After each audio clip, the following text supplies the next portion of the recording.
This Quoircast Podcast episode is brought to you by Returning to Eden, a field guide for the spiritual journey. Returning to Eden is a book by Heather Hamilton for people who resonate with aspects of Christianity but struggle with the coherence of its claims. After having a mystical experience that shattered her evangelical beliefs, Heather Hamilton found herself on the journey that every true spiritual seeker ultimately takes. The highest truths that set us free are hidden in places that most people are not looking.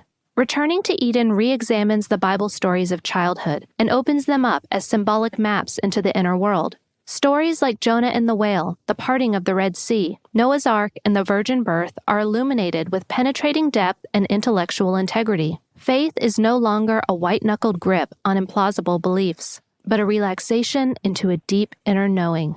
You can purchase Returning to Eden by Heather Hamilton at Amazon.com or at returningtoeden.com. Western Christianity has spent the last 2,000 years telling everyone they're separated from God. This is Not Church with John and Nat Turney. Welcome back to the podcast. This is the podcast that we call This Is Not Church, because if it was church, you'd have left by now. I'm here, as always, with my esteemed older brother, John. Say, what up, John? What up, John? What I like about you most is that you follow instructions. So I'm going to start changing this up just to make sure that let's do that. Yeah, for next time I'll do like when we did when we were kids. We're like, say, I'm an idiot, John. Hey, I'm an idiot, John. Stop hitting yourself. I still owe you for that one, by the way.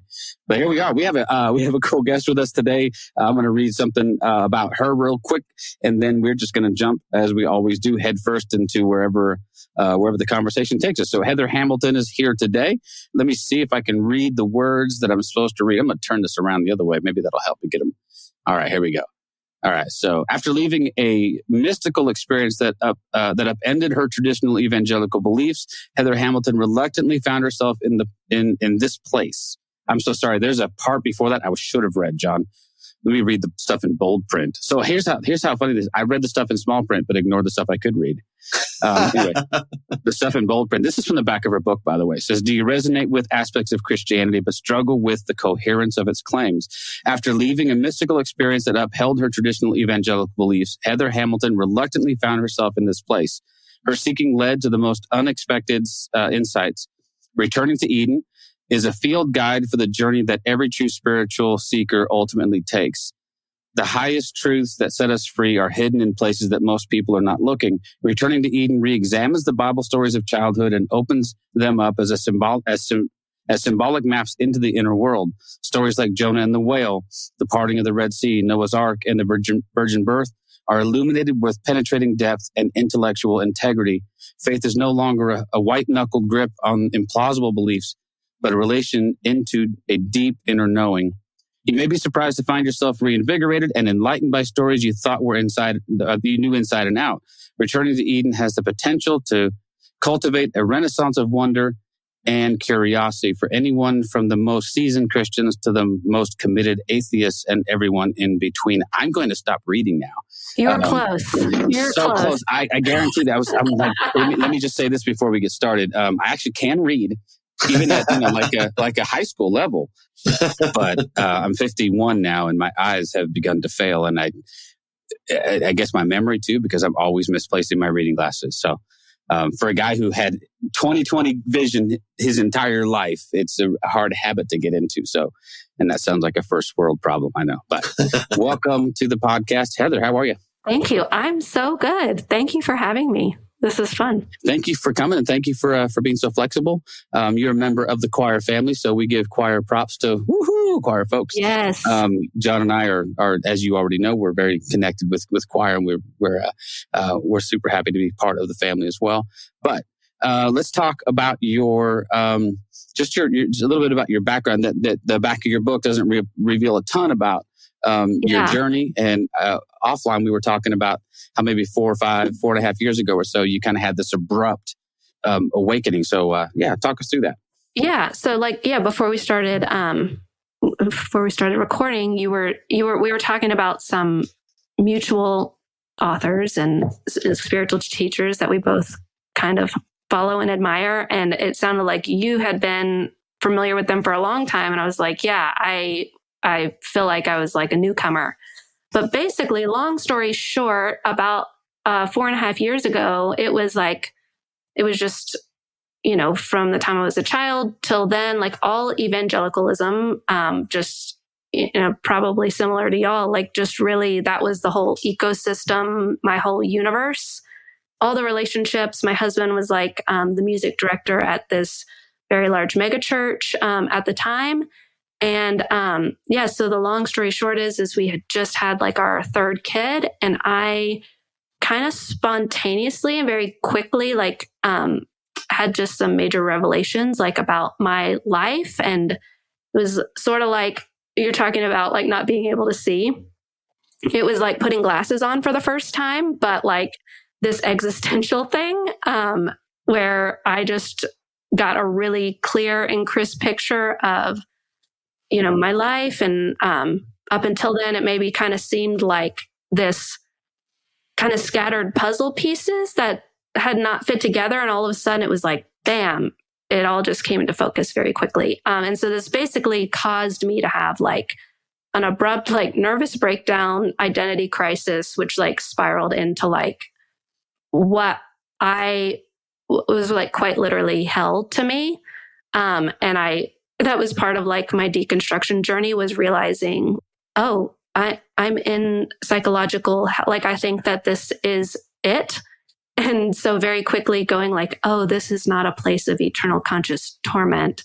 This is like a psychological descent into the abyss, which I kind of quickly put together. Growing up evangelical, I had all these Bibles, it's all the Bible stories, especially Southern Baptist, like I'm going to Awanas, like it was just, these were all my stories. So I already had like this symbolic language, I guess, in the form of Bible stories that started to sort of align with my journey. And so in this dark night of the soul, or whatever you'd like to call it, I sort of recognized it as like the belly of the whale. And it was like, I think that this is what this story is about. So kind of very quickly and abruptly, like literalism fell apart for me, but maybe in different than some other people that I've seen who go through the whole deconstruction process. I was deconstructing all the literalism, but it was sort of simultaneously like taking on a new meaning. Like I just found Christianity to be like my mother tongue, like just a language that I was using to like describe and articulate some of the experiences and the transformation that I was experiencing.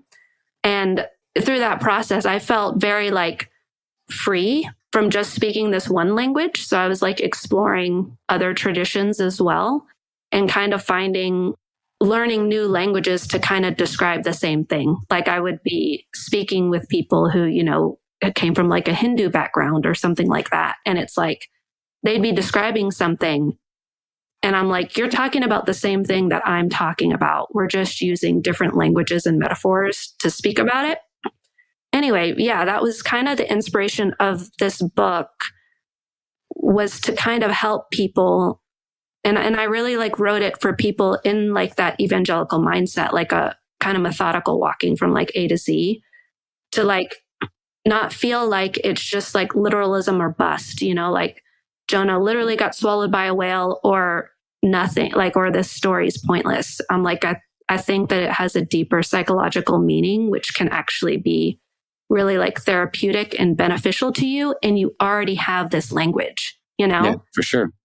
So, yeah, there's, I remember having, so just to kind of give you an idea of that what you sensed about me was right. I have been doing this for a long time. So, I first became aware of Rob Bell when he was still a pastor of Mars Hill, in Michigan, not to be confused with the other shitty Mars Hill, that gave us Mark Driscoll. That tweaked me hard that he called anyway. But anyway, so I became aware of Rob Bell because I started listening to his podcasts from his church. They were just his church sermons, and I'm like, this is a guy I can listen to. Like, this is a guy that makes sense to me. And currently I was serving in a church who the pastor of which I could not listen to. I mean, I just was like, I was the music minister and I would go play my 4 songs and then I would go, because I couldn't listen to the dude. But all of that was to say that I heard Rob Bell do a 3 or 4 part series on Jonah.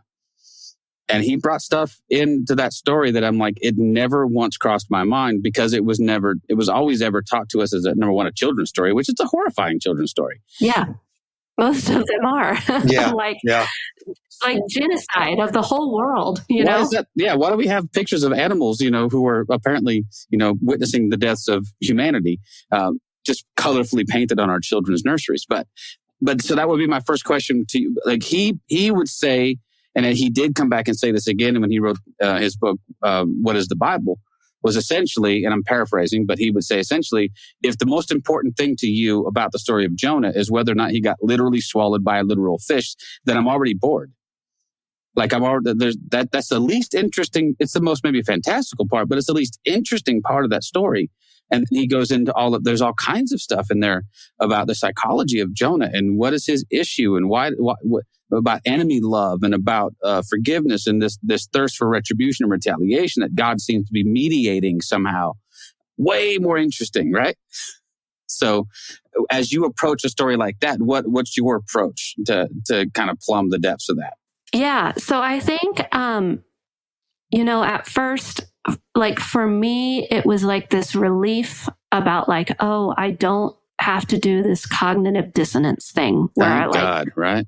Yeah. Where I'm like, I have to try to imagine like in what possible scenario a man could like survive in the belly of a whale for 3 days. You know what I mean? And if I can't like come to like a rational belief that could happen, then I just kind of have to like scapegoat it to like, well, God's so powerful, he could do anything kind of thing. It's like that for me, at least. And I'm not like trying to like project this on anyone else, but I was like, that feels completely ludicrous. Like that's totally gone for me.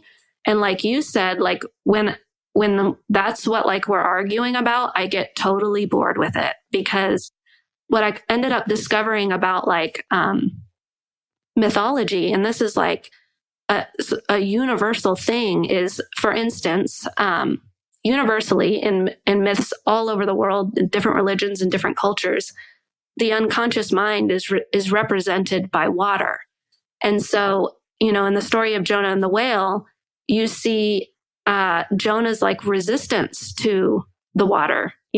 He's above it. And then the beast or the whale underneath the water is kind of like this symbol of the energy of the unconscious that eventually like swallows him. And so it's like this descent into the unconscious. And sort of why this like clicked for me is like what was happening to me, like in my own process. I kind of saw the parallels as I was like experiencing this in real time. So after I kind of had the nervous breakdown, it was like months of therapy where it was kind of going beyond like talk therapy and really like getting into like analysis of what was happening unconsciously for me that was affecting my life. Okay.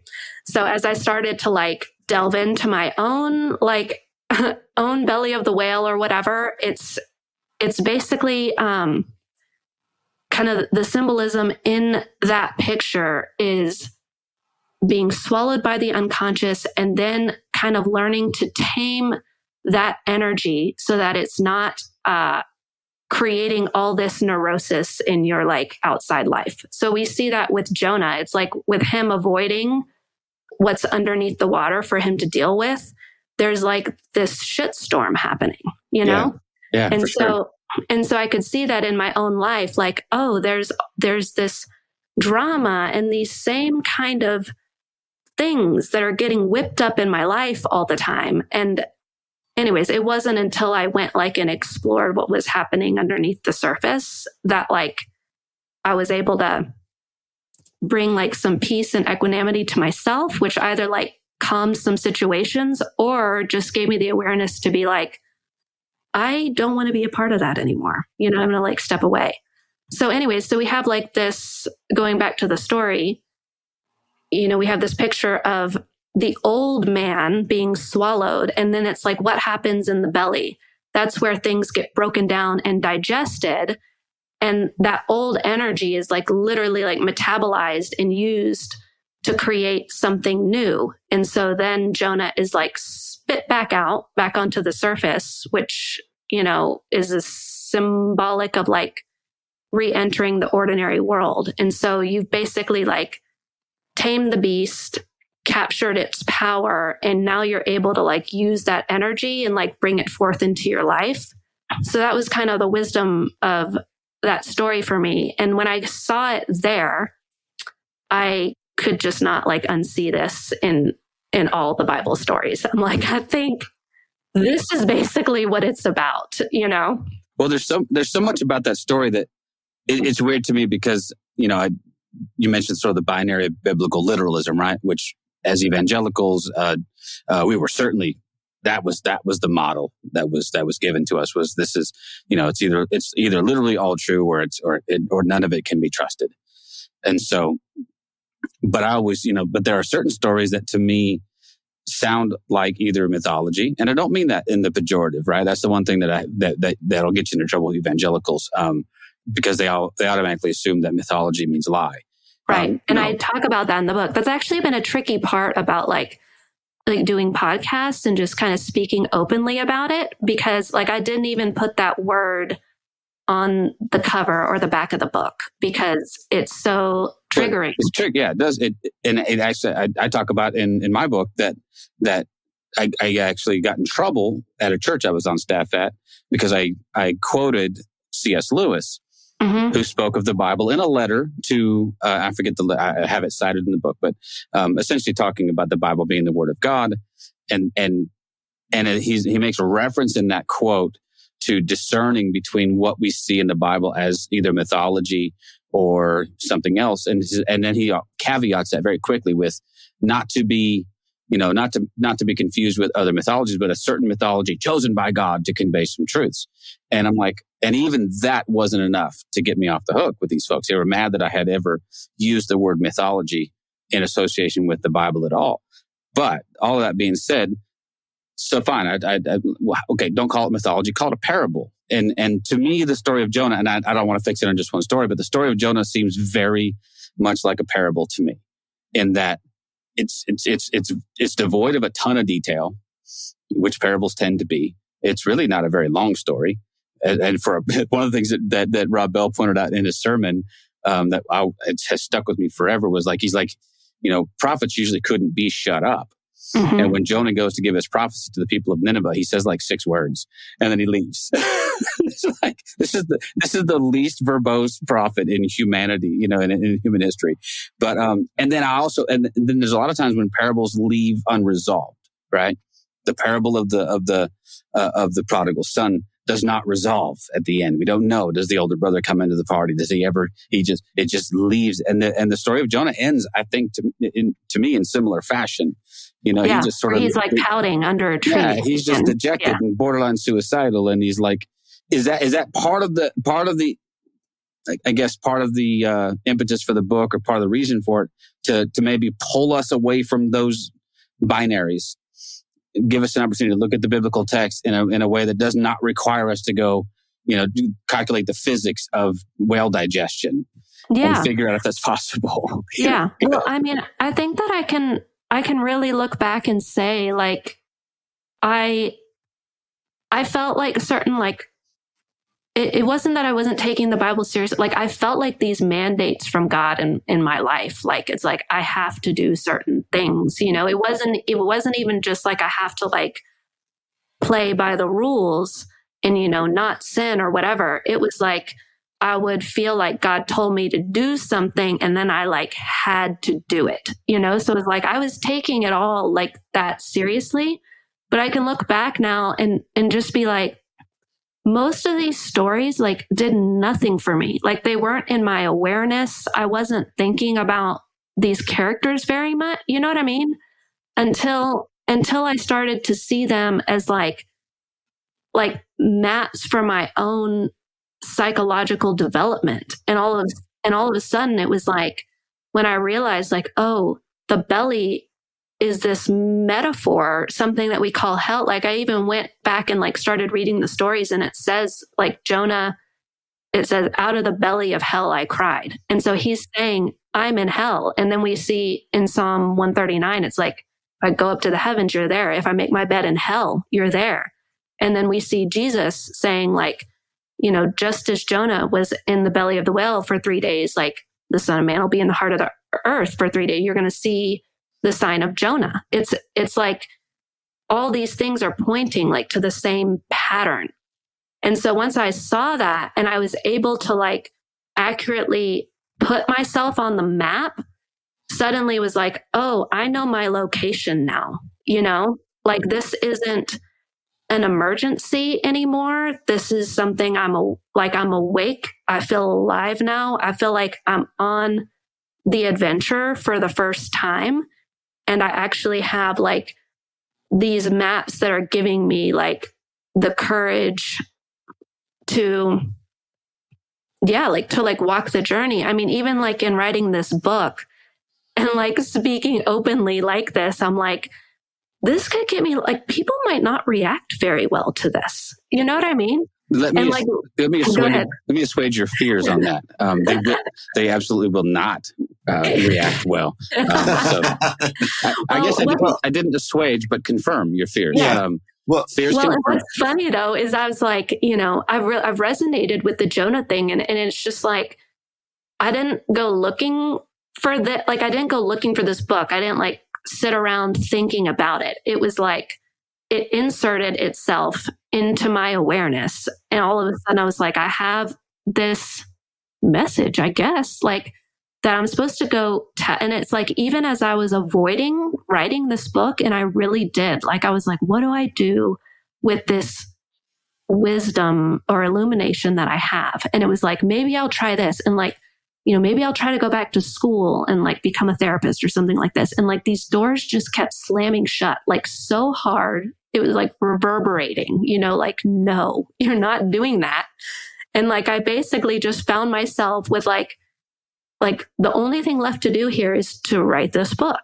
So anyways, it was like my universe was not going to settle until this came out of me. And then once it came out, it was like, okay, I have the book. Now I have to go try to market this book. I don't really want to do that. Like none of this is anything that I want to do, you know? And so literally, like, I've kind of had to go like, okay, well, in the story, Jonah goes to Nineveh and then they're kind of just receptive and they're like, sounds good, you know? And he's like, okay, great. And so that's kind of like, it could be naive and it could turn out to be all wrong, but I was like, maybe people will just be like, yeah, it makes sense. You know? Well, that was one of the things that, you know, I keep going back to Rob. And so I'm doing this for Rob's benefit because I know he listens and someday he'll come on the show. Rob.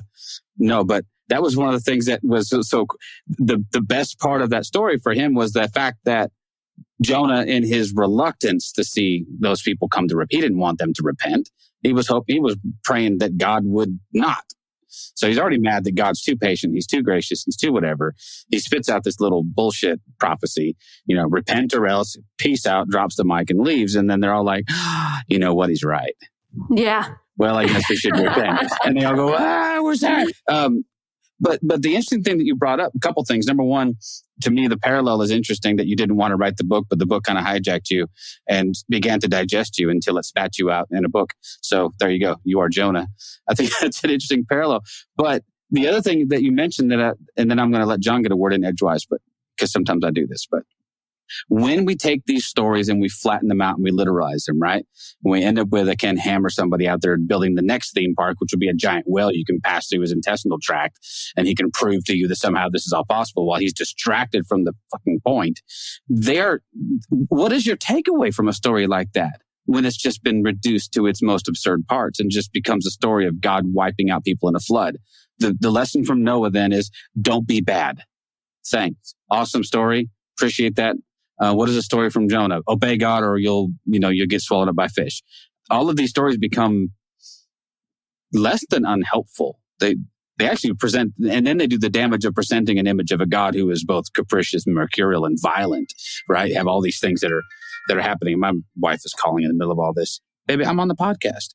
So in your experience then, does this help you kind of get into something that rescues these stories from just being little footnotes, like, okay, well, blah, blah, blah, Jonah, if it actually brings them back to have some kind of relevance.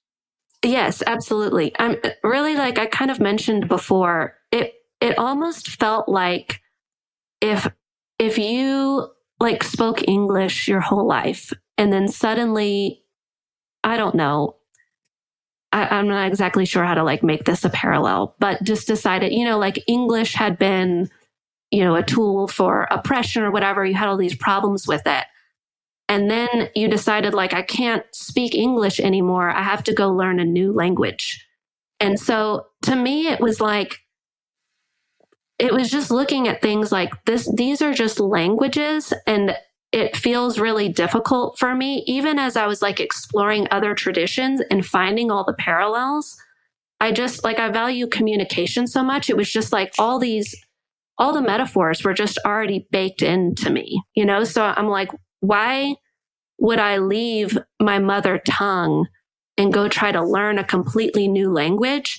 I do go explore the other traditions and like weave some of that in because it helps me like understand the mystery better, but just kind of understanding like language is not the thing. Like language is meant to take us through itself into like the experience of like the mystery and the eternal and like, the now, like the experience of the now.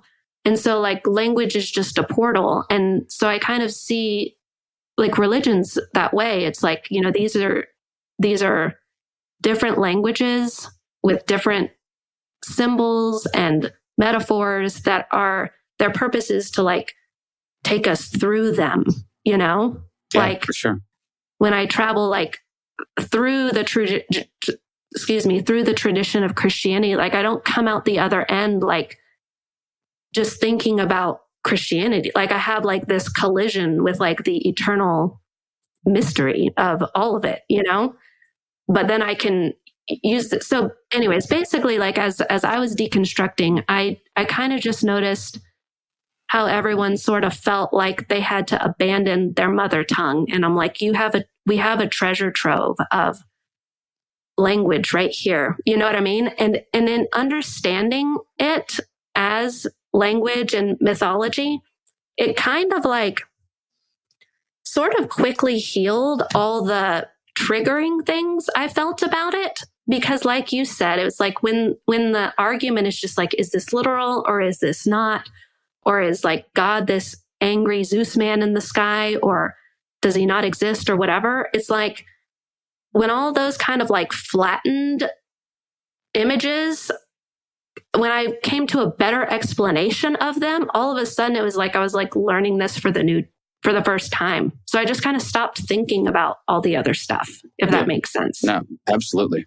Like what Nat was saying, and you've also commented on, is this flat reading of the Bible becomes problematic because for me, and I'm assuming for you as well, you get stuck at like, say, just the story of creation, right?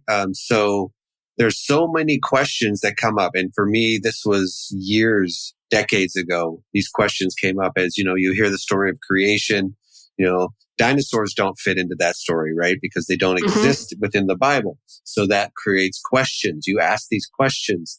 And so, of course, then when you ask questions, you become a problem because you're stepping outside the norm of specifically Sunday school, right? Which is supposed to be child friendly, and you don't ask a lot of questions. You just listen to this story, which is, for all intents and purposes, is a young Earth version of our history, which doesn't answer a shit ton of questions about how this planet exists, how the cosmos exists, how the universe exists, all of that, right? And so you start to question that, which then steps into these other questions about the virgin birth, which asks, questions about, if we want to go back in the Old Testament, the parting of the Red Sea, the Great Flood, all of that, right?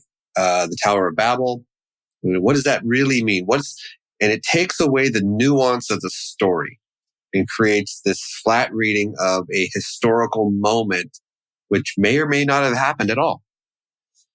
But if you can look at it from like a 10,000 foot view of a story explaining a connection of God to a people who don't understand God, you get a much richer version than just, Joseph was a real person. Adam and Eve were real people. Moses was a real person. Abraham was a real person. Does any of that really matter if you don't get the point of the story? Yeah. Well, and I think if you don't get the point of the story and your faith is anchored into, is this real or not, then it matters so much, because for it to not be real just pulls the Jenga block out of the bottom of the tower, right? And it's like, I can remember, before all this, I would like come across a news story or something that would, I don't know, it'd be like something or ever, like disproves something about Jesus. And like, I just remember I could not take it into my awareness. It was like this universe where I couldn't be sure or trust anything really. Like, I kind of just felt like science doesn't really know, like none of these experts really know it, because everything had to come like to this fixed point of very literal truth, and it had to be this certain way. I just couldn't take any other information into my universe because it was too disruptive, like internally. Do you know what I mean? Absolutely. And I wasn't even aware that is what I was doing. And so like another part of all this for me is kind of, and because of my own experience, like, and I'll just use like my husband as an example. He's just a very different personality where like he has been able to like progress very like rationally and like think through these things. If he changes his mind about something, it's not like this earth shattering thing, Whereas for me, my experience of really like having my own personal experience of what I would call hell, having that and realizing like how terrifying that was for me. And that's basically like what it took to open my eyes to seeing anything a different way. It's like that whole experience, like I wouldn't wish it on anybody really. And so I can totally understand how it's like, why would I ever choose to like go there in my head, Yeah. So for me, it became this thing of like this process of human development, really, where like my process wasn't like, oh, someone pointed out some great contradiction in the Bible and that really got me thinking. Like none of the contradictions were allowed to come in to my carefully constructed universe. Like it's just, there's like a castle wall and that's out, like I sort of selectively let penetrate what I wanted to. And if something was too disruptive, it was out. So anyways, I've begun to just be able to see this as like, this is human development. And what were the conditions that it took for me to feel like safe enough to like evolve beyond where I was. Well, and I think Nat would agree with this, and probably a lot of our guests on the show would agree with this. For the most part, how I connect with deconstruction is very few people have actively decided to deconstruct their faith. It is something that has happened to them that made them go, oh, okay. Something internal made you or me or Nat or whoever question something. And then we pulled on that thread, right? We started pulling on that thread. And by pulling on that thread, the whole sweater fell apart. And so for me, and Nat and I have talked about this on our podcast a few times. So for me, this happened so many years ago. There wasn't this word of deconstruction. I left the church in disgust because I didn't understand how they marginalized and kept people out and weren't willing to for people to ask honest, heartfelt questions. So this was me decades ago. But as I re-entered the faith, some of the questions that came up for me, again, started questioning where I fit within this faith. And the question or the response I got from most people as I tried to re-enter the community of of the church, or whatever you want to call it, was, well, yeah, I understand you're deconstructing, but you're not going to deconstruct Jesus, right? And for the first part of that, I'd say, well, yeah, no, I don't think so, because, I mean, why would I? And then I got to the point where I was like, no, I actually have to. And so that was the scary part for me. Deciding if the virgin birth was real wasn't problematic for me. Deciding if the flood was a real thing was not problematic, because I had left these things behind so long ago. But deciding if Jesus was the Son of God or not, did he resurrect or not, was he born of a virgin birth or not, was scary as hell. And I finally came to the point where I was like, I have to deconstruct Jesus too. And I have to get to the point where would I follow this man even if all of this wasn't true? Mm-hmm. And I got to the point where I could say, tell a story. Go ahead. Well, no, I was just going to say, and I got to the point where it's like, yeah, I can, because what he taught was so universally accepted as a loving idea towards all humanity that I no longer care if, and this is going to sound even more heretical, I no longer care if he's even the Son of God. Heretic. Mm-hmm. Because sometimes I have heresy Tourette's, and I just shout things. Sorry. But what this man Jesus taught us how to treat humanity is enough for me, and that was the scary one for me. Yeah, the same thing in the book where I was having sort of there was another girl in the church who had been a worship leader, and like as I was starting to kind of wake up, there were certain people that you kind of get like a feeling like, oh, maybe this person is on a similar path or whatever. And so we're like kind of having this like not secret, but just like kind of coming out to one another. Like, right. Are you thinking that? You know what I mean? Like kind of seeing how far the ideas would go. And I remember and I write like at the end of the meal, like I like work up the guts. It was really like, okay, I'm going to have to like get a lot of nerve to ask her, like, do you think that Jesus literally rose from the dead? You know, like this is like the line in the sand question or something. Right, like how far are we going to go with this? And she just goes like, does it matter? Right. And I don't know why, but that was such like a mind-blowing response. It was the perfect response.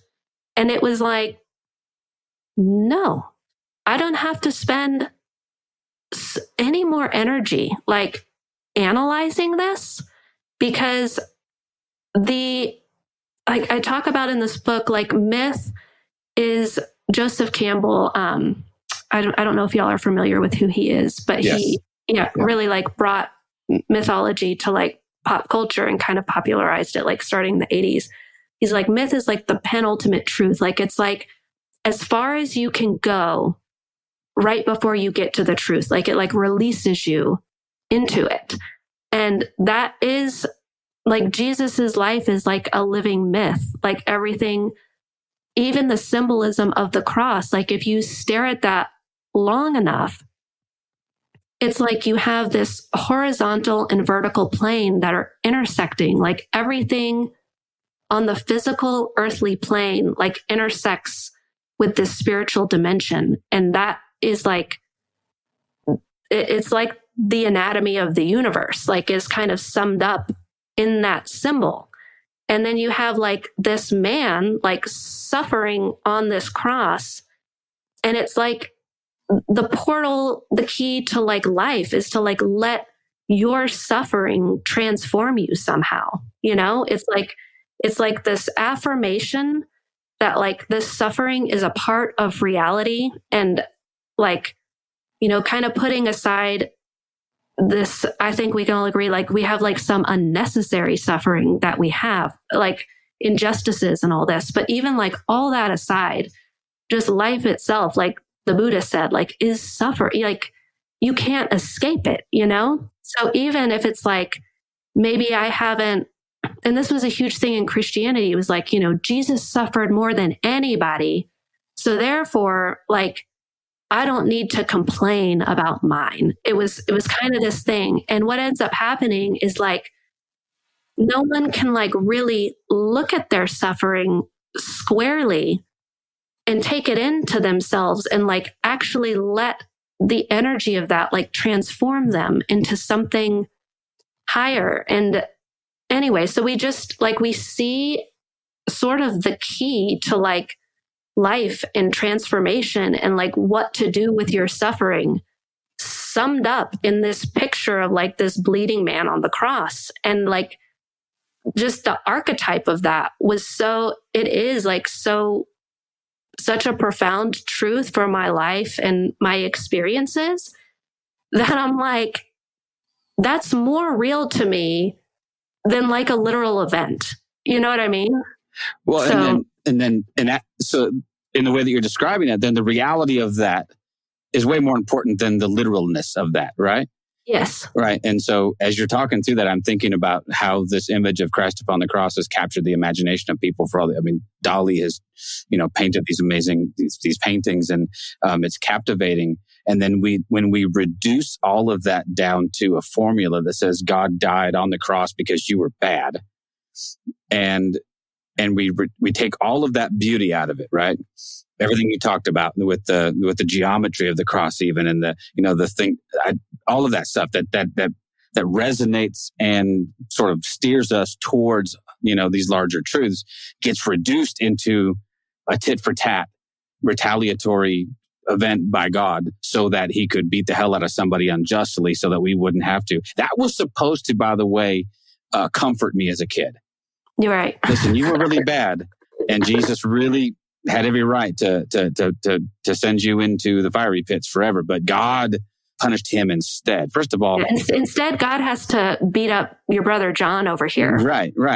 And you got to whoop John so that you can be off the hook. And what's really funny is there were times when John and I were kids, and this is why some of this stuff has, even on just a fundamental, I don't know, just the simple basic bullshit test, these things don't pass, right? I remember being kids, and John and I were accused of something, or my parents had asked us if we'd done something, and I remember, there's at least a handful of times when John was going to get punished for something I did, and even in my 8 or 9 or 10-year-old body, or 7-year-old, whatever it was, I knew that was unjust. And that would normally compel me to confess if I needed to confess. Although there were times I let him get his ass kicked. But in the grander scheme of things, he had that coming. But that's one of the driving narratives of the version of evangelicalism that I brought up on, is that I get to skate because God unjustly punished somebody, rather than everything that you just said.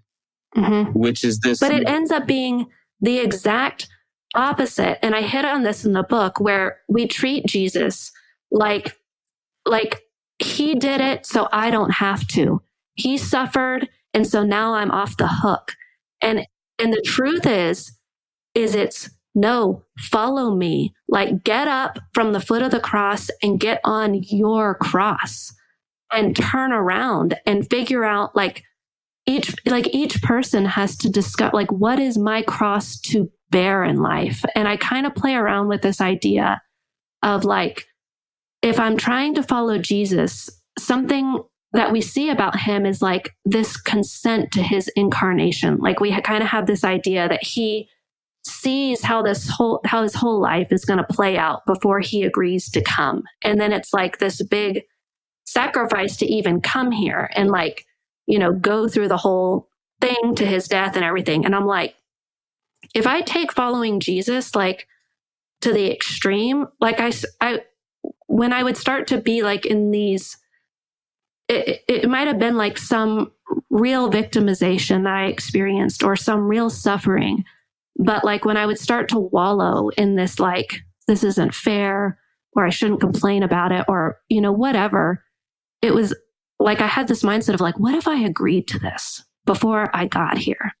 In the same way that Jesus, it's whether it's real or not, this idea helps me take responsibility for my life and go what if I just wanted to learn the ultimate lesson about compassion and forgiveness? How does this situation, or this injustice, how does this open my heart to greater compassion and forgiveness? And so that idea of taking full responsibility for my life, and kind of looking at every situation as this opportunity for me to open up more and more and more to compassion, then it was it becomes less about Jesus suffered so much so that we don't have to, or we don't need to complain about ours. And like, how do I use this suffering that I do have in my life as like grist for the mill of awakening? Like, how does this wake me up?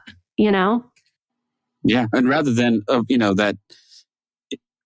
that tendency we have towards avoidance of all of that, right? Mm-hmm. Which is sort of part and parcel of being 21st century Western evangelicals, living in America. We have this avoidance.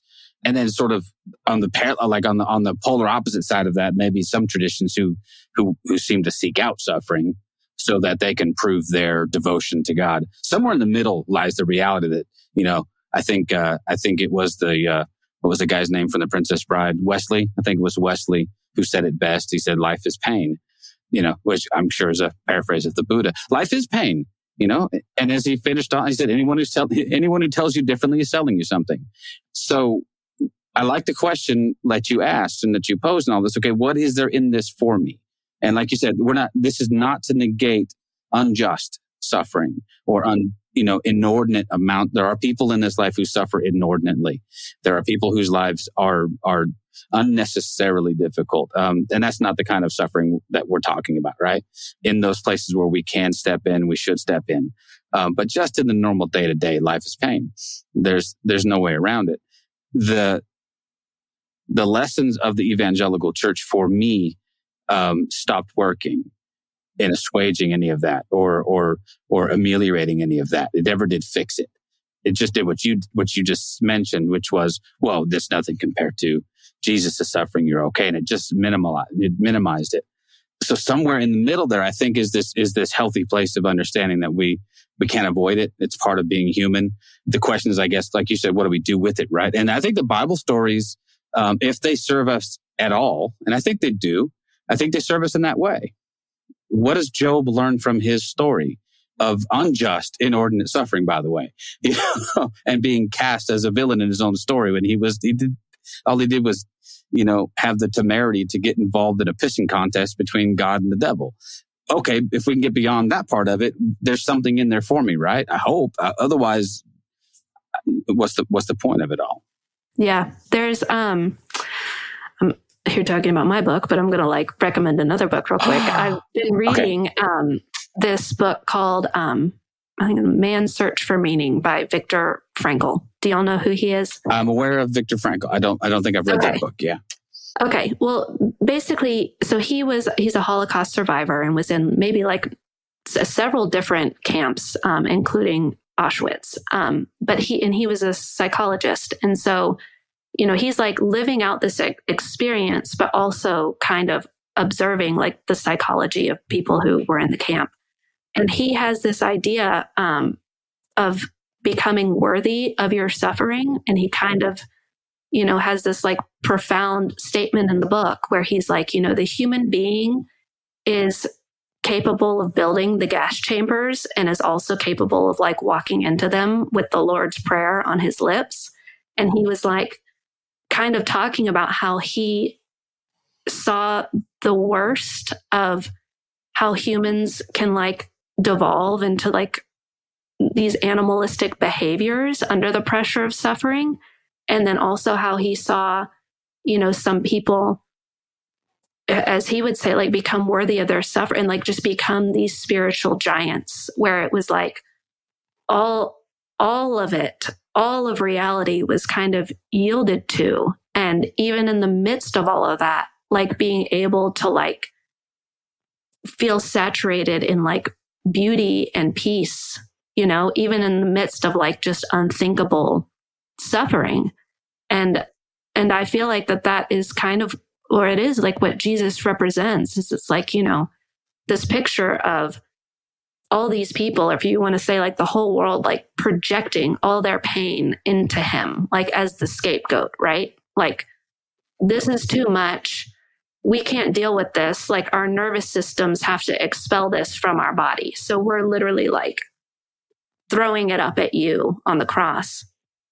And in Jesus, it's this is the end of the line for this pain. And this is going to be recycled into something else. It's not I think that the whole like cancel the debt thing is like just such an inadequate way to say that, because it's like, it doesn't just go away. Like he literally like recycles it into something higher and like puts it back out as this love, you know, he's like taking that energy and putting it back out as something different. And then it's like when you project your pain into someone and then they turn it around and like bestow like beauty and goodness and love on you, like that is something that will like shatter your defenses, you know? That it's really, I don't know if you've ever read any of Brian Zahn's work. Yeah. Okay. So Brian, it reminds me of something, the way that he would say that is that, you know, we send our sins into Christ. Yes. And yes. Christ's response is not one of retaliation. It's not it's not reciprocal. It's not, you know, okay, you did this and therefore, he exactly says that he breathes that in and he exhales forgiveness. It gets recycled into this thing. I'm not sure if you're familiar with Girard or mimetic theory, but you mentioned scapegoating. So it's a very Girardian thing. And so, the interesting thing that Girard would say about Christ is that he's a failed scapegoat. Say more about that. Well, because scapegoats are supposed to die. Yeah. And okay. so in the resurrection, and again, we could, and all of us could discuss ad nauseum whether or not that's a literal resurrection. I'll fall on the side of yes, I'm fine with that. But the resurrection then is the repudiation of everything that had been done to Christ as a scapegoat. And he becomes the end of scapegoating in, you know, at least in the macro sense. Obviously, we still scapegoat every single day. But as far as the long-term ramifications of that are Christ shows us a way out of that milieu, if nothing else, right? That we don't have to continue down this road. And there is at least an exemplar of how to not scapegoat people and then also how to not be retaliatory and not just continue the cycle of violence. And so and I think the important thing about what you're saying is like, he shows us how, and that's the thing is it's like, the point of all this is not for him to go do something that I don't have to do. Right. It's to show me how, right? Yes. Which then immediately it's like, oh shit, like this just became way more demanding. Well, and that was the thing that used to crack me up, you know, and for a long time I parroted this stuff, right? I parroted this paradigm of evangelical Christianity, which is really easy. It really is. It was like, and they would always tell me, this isn't hard, because for them, all of it revolved around believing the right things. As long as I could assent to the correct things, in that case, correctness became way more important than anything else, right? I needed to at least parrot the right beliefs. I needed to think the right things about God. Whether or not I ever put any of those things into practice was actually secondary or maybe tertiary. It didn't matter really at all. I could be a really shitty human being and still be a really good evangelical Christian. And I think that's one of those little detours that the grace movement took us down that was unfortunate. Was taking the focus off of behavior as a central driving force, but the pendulum swings to the other side where the things you do don't really matter at all. Well, and the sad part within that is, so on both sides, on both sides of this pendulum, so you have the side where Jesus did it all, and so if you ever had the audacity to say that your life wasn't good, you would get, well, you know, in comparison to what Jesus suffered for you, your life is pretty damn good. So you had to better toe the line and get in line and start responding when people ask you how you're doing. Your response better be, I'm fine. I'm good. I'm okay. Right? I'm highly blessed. I'm highly favored, blah, blah, blah. Right? Yes. So with the grace movement, the pendulum swings all the way to the other side, that now, how dare you ever have a bad day, because Jesus did all of this, so we are now saints. We are. How could you complain about this when the alternative was you should have died on a cross? Right. So even on both sides of this pendulum, on the evangelical side or the grace side, the end result was you live this blessed sainthood life. And why are you complaining? The other weird result of that, John, and maybe you can speak on this, Heather, is Jesus gets marginalized in both of those. Jesus is no longer primary. I remember reading a book by a guy who's I don't remember. It might have been Andrew Farley or somebody. And the thrust of his entire argument was really, okay, Jesus is cool, but really should pay more attention to Paul. And so even, so you couldn't, he was admonishing people not to even say the Lord's Prayer, because that really wasn't meant for us. We're Christians, and he was speaking to a Jewish audience, and so therefore, blah, blah, blah. So in both of these instances, I think that the admonitions of Jesus to follow him, to take up our cross, to do the things he did, they're both pushed to the side as we either assent to just being totally bathed in grace, therefore nothing matters, or I believe the right things and I assent to the right things, so therefore nothing matters. It's sort of two sides of this sort of nihilistic coin, where, to quote Metallica, nothing really matters.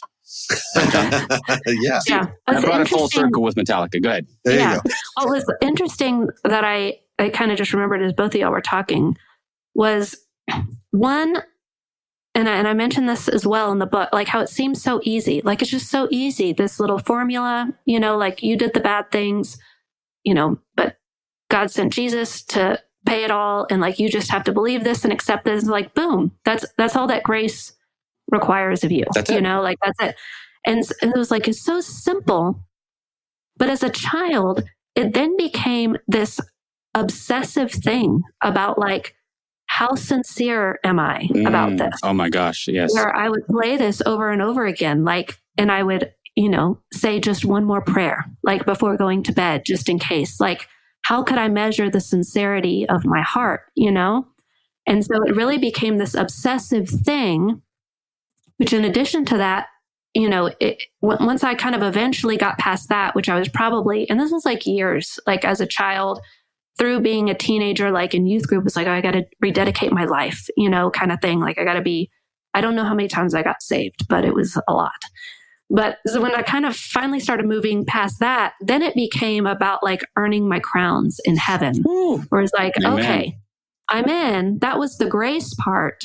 But now comes in the works part, where it was like, okay, I can't do anything to earn it. I can't do anything to earn my ticket in. But now I can like build my status or my favor with God or something like this. And so it was almost this double whammy where like, I know a lot of my friends who are Catholic, their focus is more like kind of on the works. Like you got to do all this stuff to be right with God. And the Protestants would kind of pride themselves on like, it's all grace. You don't have to do any of that. I'm like, it's kind of this both thing where I'm like having OCD about the sincerity of my heart, because that's a requirement to get the grace. And then after that, I'm still working my butt off, and like forcing myself to like stay committed to things out of like this fear that I wasn't going to have like the status I would want with God or something like this. Man, that's exactly my experience, by the way. That's really strange because, and I don't know that I've ever voiced it like that. But as soon as you said that, I used to try really hard, and I didn't even know what that should look like for me to sincerely believe the things I would, you know what I mean? It was like, okay, how does that even, so, at some point in my life, I made a connection between tears and sincerity. And so I would just try to find a way at whatever service I was getting saved in to make sure I was crying a lot.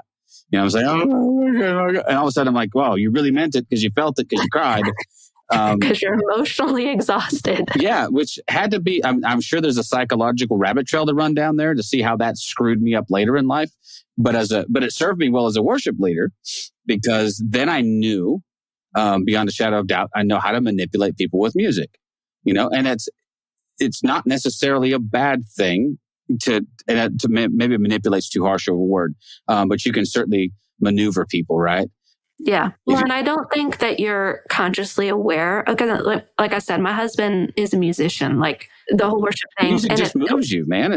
Yes, it just moves you. Yeah. But to your point, when I was coming out of this and kind of just realizing how much of my spiritual experience was like these external things, you know what I mean? Like, and the emotional like pulls and all of that, and me feeling like I didn't have autonomy or agency. Like I just felt very pulled around by like the external environment. I had to do like a detox from music, It's like my husband was still like playing in churches and stuff. And it's like, it was like years of silence, or maybe like classical music or something, which I had never listened to, but just it was like this whole recalibration of my nervous system of just like being still and realizing like how uncomfortable that was at first and how boring it could be. Like, I just remember being like kind of disturbed by how bored I was all of a sudden, you know? Yeah. And like kind of reacquainting myself and like kind of finding a new harmony with just like nature and solitude and stillness, and like reestablishing that as the baseline. And then once I kind of got through the boredom, it opened up into like, oh, this is like, you got to get this quiet to like hear the beauty of the mystery. You know what I mean? And then you got to kind of stay there for a while to like acclimate your body to like resonating with that frequency of things. Yeah. So I left the most recent church that I was on. I really can't say on staff, but I was, I worked there, and I was the worship pastor and I was the associate pastor. So, I did music every Sunday. I led worship. When I walked away from that church, I stopped listening to music, period, for 2 years. I'm only recently listening to music again. I could not stomach the idea of music at all. Music to me became the most manipulative way to control a human's brain, because, and I think Nat can speak on this as well. The most rewarding, and sadly, and I'm almost embarrassed to say it, the most rewarding moment within a worship service was seeing someone crying, because you knew that you touched something within them. But was it even real? Or was it just me manipulating because I put the right songs in the right order and said the right things between songs? And so for a long time, I couldn't even listen to music. And so what the funny part is, so now I listen to like the opposite of that, right? I listen to really like loud, hardcore, enraged music to just kind of come at it from a different point of view. I mean, it's not all I listen to, but there is a lot of that, loud protest music is what I find very easy to listen to now, because it's so the opposite of the worship, the worship model of music. And but like I said, it's only been recently that I could even stomach the idea of listening to music, period. I mean, it was 2 years of audiobooks and podcasts because I couldn't listen to music at all. Yeah. Well, and I think that like what you're kind of or what we're all kind of speaking to is like just this missing piece of like the importance of like knowing thyself. I have a quote in the book that's like from the temple of Apollo at Delphi, like, know thyself and thou shalt know God in the universe. And it's like we're saying, like, music is just, it's amoral. You know what I mean? It's like, there's no value judgment on it, but it's being able to be like attuned to ourselves, and like you were saying, like, and for me, knowing this isn't healthy for me right now. Like, this is feeding some kind of addiction or attachment that I have to ego or whatever. And so this has got to go until like I starve that. And then coming to a place of going like, you know what? I think that maybe I have to work through that. And now I'm like kind of just pushing. Now the push off away from it is now becoming an ego thing where it's like, now I'm attached to being anti this, and kind of like reintroducing some of the old things that I used to enjoy and going like, there doesn't have to be like this dualistic thing. It's more like my orientation towards it. And that was really like probably the biggest part in evangelicalism that I just felt was missing, was this, the agency to like really know and understand yourself. I just felt like that the awareness of that was lacking. But, kind of going back to like the human development thing, I kind of feel like just the more and more I've observed, I kind of see this just like across the whole spectrum of humanity. So I don't know. Are you into Ram Dass at all? Are you familiar with him? I am not. No. Okay. Y'all got like I'm not familiar. Yeah. Not that I'm not able to. I'm just not familiar. Okay. Yeah. Well, he's a spiritual teacher, and his path was kind of like through psychedelics. That's how he kind of had it. He was like a Harvard professor, maybe in the 60s or 70s, who had like a real secular life and then kind of came to this like spiritual awakening through psychedelics or whatever. But he had just this profound understanding of like Christ and, can kind of speak to some of this the way that we are. But I remember, and he actually ended up sort of like converting to Hinduism or like adopting that as his tradition. But I was listening to a lecture of his where he was telling this story about, like there's like a path in Hinduism or yoga called like bhakti yoga. And it's like the path of like love and devotion. And he's like describing how like all these adherents would like sing and like have their hands in the air, like praising and worshiping like a Hindu god or whatever. And I was like, oh my God, like it sounds exactly like evangelicalism. Like it was just, I was like, I'm pretty sure evangelicalism is like the same thing as bhakti yoga. We just have like a deity that's sort of assigned to us. It's Jesus. Whereas like in my understanding in bhakti yoga, you can kind of like pick which Hindu god you want to like give your love and devotion to, but then it's the same thing. So there's like this juxtaposition of like, it's like you worshiping the God until eventually like you like become like the two become one flesh kind of thing, which is essentially like the point of what Christianity is trying to do. But I was like, it seems like they're all unaware of it and we're all unaware of it. And maybe this is just like part of the human journey is feeling this separateness from God, No, I think you're right. I think there'll be a convergence at some point, and we'll like, oh, okay, I see. There are enough places of similarity in there. It just makes a lot of sense to me. We've actually had another guest on who talked about, John, who has to maybe remember who it was, who talked about his spiritual experiences with psychedelics. Kevin Sweeney. Yeah, Kevin. Oh, yeah, okay, yeah. So he has quite a bit of his story starts out that way. And he's quick to say, well, I don't really do that anymore. But at one point, it was necessary to sort of unstick me from some places where I just had really become kind of ingrained in a few. And so that really helped kind of to set me free from some stuff. So I think I'm pretty sure psychedelics have gotten a pretty bad rap.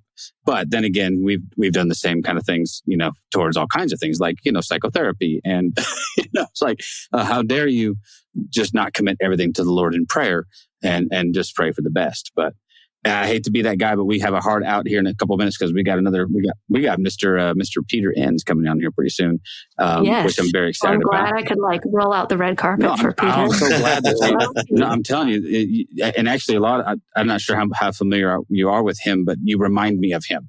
Thanks. Yeah, this approach, because all of this starts with being comfortable with letting go of our certainties.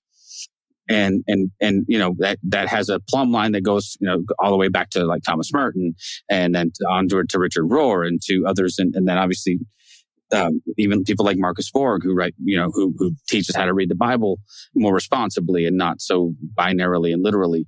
All of that helps us get rid of that need for certainty and concreteness in every single thing and lean into what is a much, much more vast and more beautiful world anyway. I don't know how much of this has caused you, some discomfort and some pain in your circles that you travel in. It's caused me quite a bit. It's cost me financially. It's cost me relationships. It cost me all kinds of stuff. And I wouldn't go back for anything. So this is so much more better, John. Or should I say so much more better? So much more betterer than so much more betterer. Yes. I want to put as many superlatives on that as I possibly could. So anyway, we'll go ahead and take our leave. But before we go, want to mention obviously Heather's book Returning to Eden is available soon, right? Has it been released yet? It comes out on the 22nd, February 22nd. Okay, by the time, I don't know when this. by the time this comes out. Yeah, we usually try to coordinate. So we're releasing right around your release date so that, hey, we can go get our 6 or 8 devout listeners to go buy a book. And then we'll obviously link to that in the show notes and any other social media stuff that you have going on. Yeah. returningtoeden.com is my website, and you can get to my social media links there. Perfect. Yeah. That's what we want to do. We want to promote, get out there and buy a bunch of books, man. I actually looked your book up. It's like number 1 in new releases, and it hasn't been released yet. It hit. Yeah. Like I haven't been pushing pre-orders, but, Addison Hodges Hart, who endorsed it, shared his endorsement. And okay, wait a minute. That's another guy we need to get a hold of. You do need to get a hold of him. And his brother, who has been dodging us. David Bentley Hart. He just endorsed my book as well. So I'm excited to share all of this, but I've been saving it for launch date. I know. How did we not lead with that? David Bentley Hart is one of my favorite humans on the planet. I love that dude. Well, so he says that you should go read my book, Returning. Yeah. And his brother agrees. And brothers almost never agree. Agrees. Yes. I love Addison. Yeah. Addison's great, man. If you don't follow Addison on Facebook, you're missing out on some really cool stuff. So some great. I got to add this. It's just like a weird little nerdy moment. David Bentley Hart and it's Addison, right? Addison? Yeah. I look at them. Addison Hodges Hart. I look at them as if they are the 2 Dumbledore brothers. I don't know why. I don't know why. Never coming on the show, John. Great. Shit. Now, David Bentley Hart is Professor Dumbledore, and then his brother is his brother. Okay, we're going to stop now. Well, yeah. The last thing I'll say is when I sent David Bentley Hart the book, the first email he responded was that I had a typo, which was just the perfect. You know anything about him? I was like, that is the most David Bentley Hart thing that could have been said. Well, that's the best thing because Keith Giles loves that endorsement he got from David Bentley Hart, he starts out criticizing the title of the book for being bad. Yeah, this is horrible Latin. This is horrible Latin. But that, in fact, we were talking to Douglas Campbell, and I don't know how much you know about him, but very, very, very well respected Pauline scholar in the sort of new school of Pauline theology. And he and N.T. Wright are somewhat adversarial. And because, N.T. Wright's way more mainstream and anyway, but he had gotten N.T. Wright's endorsement on this book he'd written, and it was the most backhanded endorsement I've ever read. It was so passive aggressive, but it was basically, essentially he said, while I disagree with almost all of his conclusions, the academic work is impeccable. Something basically just, And I asked Douglas about that. He's like, and I'm like, why'd you use that quote? He's like, well, he just loved it. He's like, yeah, he was being honest. So it's like, at least he applauded something about it. So yes. That's great. I'm proud of you, man. That's amazing that you got both those guys on board. So yeah, that should